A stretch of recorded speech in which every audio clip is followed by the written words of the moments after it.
Assalamualaikum warahmatullahi wabarakatuh. Selamat pagi ya saudara-saudara sekalian. Kita lanjutkan pembelajarannya. Kita masuk ke bagian subbab membaca mengenai teks biografi. Kalau kemarin untuk yang atas ini kan kita sudah menyimak kegiatan menyimak ya mengenai teks biografi. Kalau sekarang kita adalah membaca dan juga mengevaluasi informasi dalam teks biografi yang dibaca.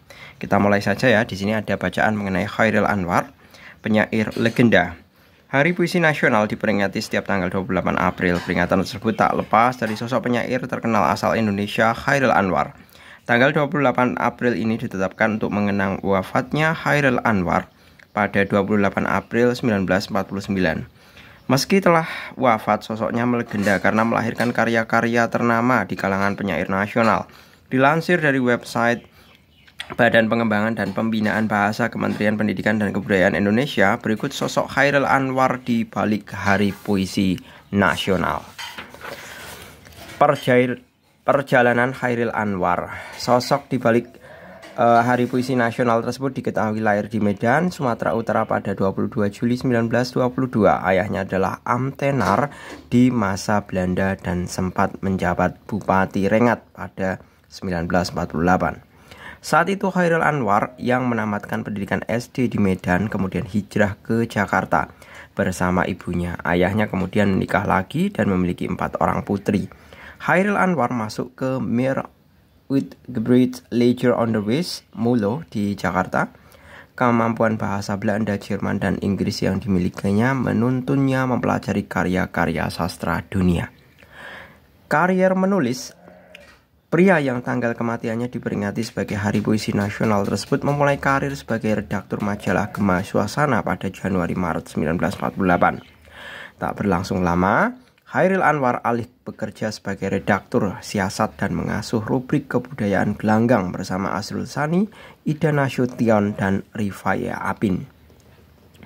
Menurut istrinya Hapsah, Chairil Anwar disebut selalu membiasakan diri untuk membaca sajak-sajak dari luar negeri sambil memahami artinya. Berkat hal tersebut, Chairil Anwar berhasil menerjemahkan sejumlah karya, seperti sajak The Raid karya John Steinbeck Amerika dengan judul Kena Gempur, sajak Le Retour de l'Enfant Prodigue karya André Gide Prancis, yang diterjemahkannya dengan judul Pulanglah Dia Si Anak Hilang.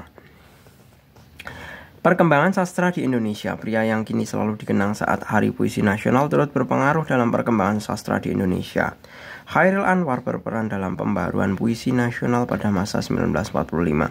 Dalam buku Pengarang Indonesia dan Dunianya 1983, H.B. Yasin mengatakan apabila membaca sajak-sajak Chairil Anwar, ia merasa terpesona dan tidak bosan-bosannya.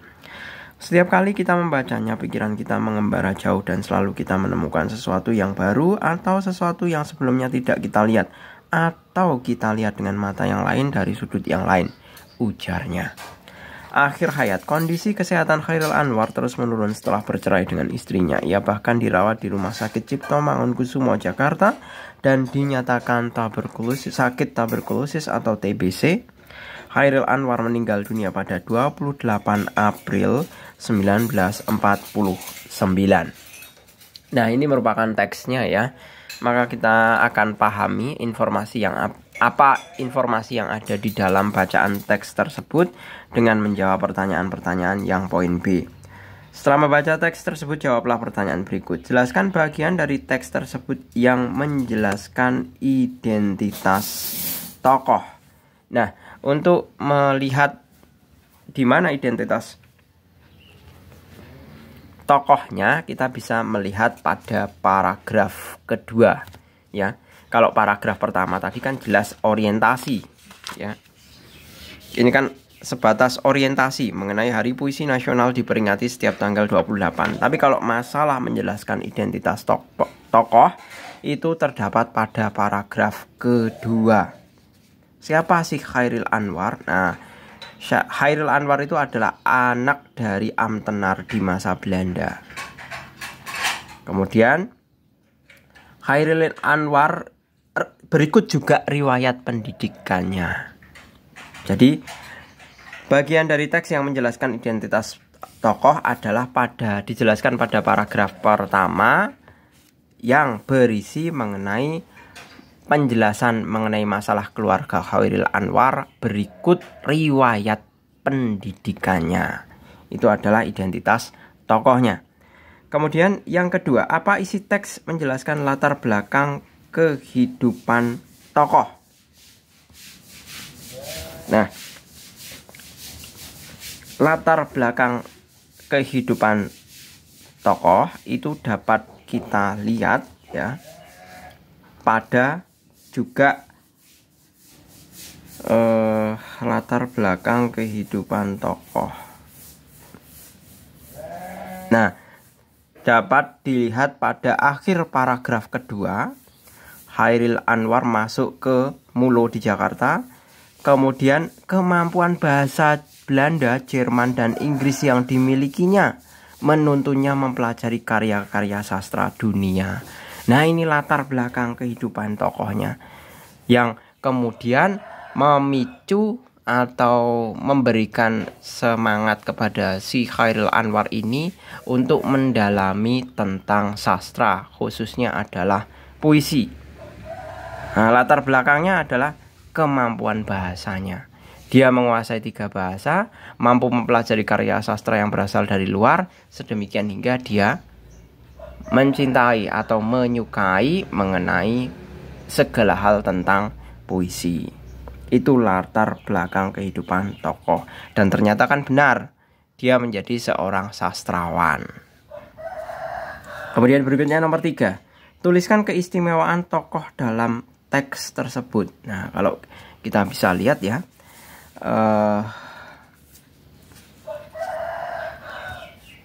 dari bacaan kita bisa melihat kalau dia seorang yang mampu berbahasa tiga bahasa ya, ini termasuknya Belanda, Jerman, dan Inggris, belum termasuk Indonesianya.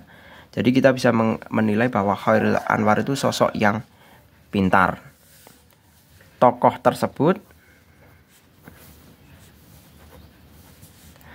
pintar boleh, cerdas boleh ya. Cerdas. Kemudian di sini ada kalimat membiasakan diri untuk membaca sajak-sajak dari luar negeri sambil memahami artinya. Berarti bisa dikatakan tekun. Kemudian apalagi ini?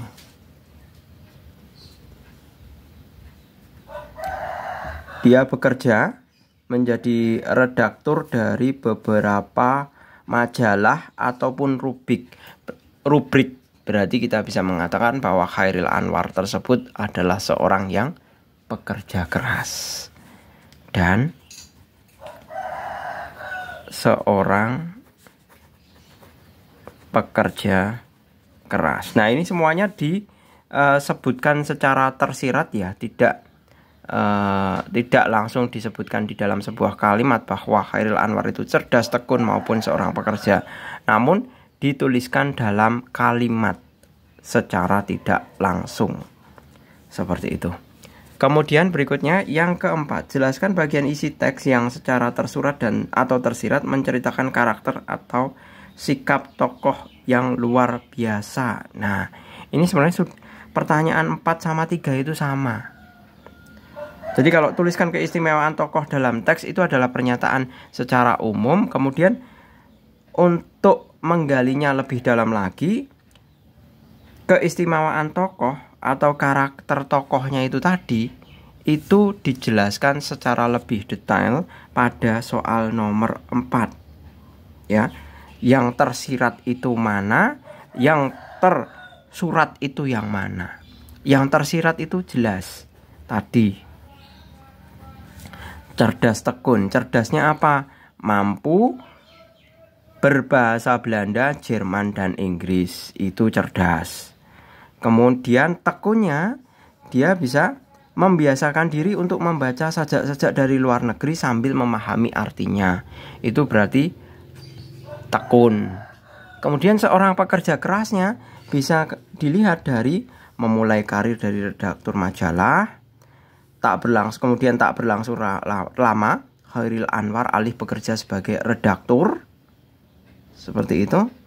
Nah, itu menunjukkan bahwa dia seorang yang pekerja keras. Nah, ini semua ternyata adalah karakter dari si tokoh atau karakter dari Chairil Anwar yang diceritakan secara tersirat. Nah, apakah ada pesan atau karakter yang diceritakan secara tersurat? Coba kita lihat, kita baca saja.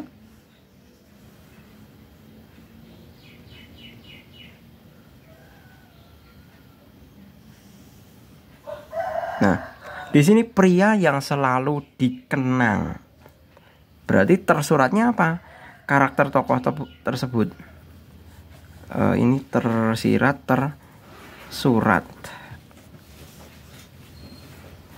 Berarti bisa dikatakan sosok Chairil Anwar itu adalah sosok yang berpengaruh di dalam perkembangan sastra di Indonesia. Jadi tersuratnya itu berpengaruh, karakternya berpengaruh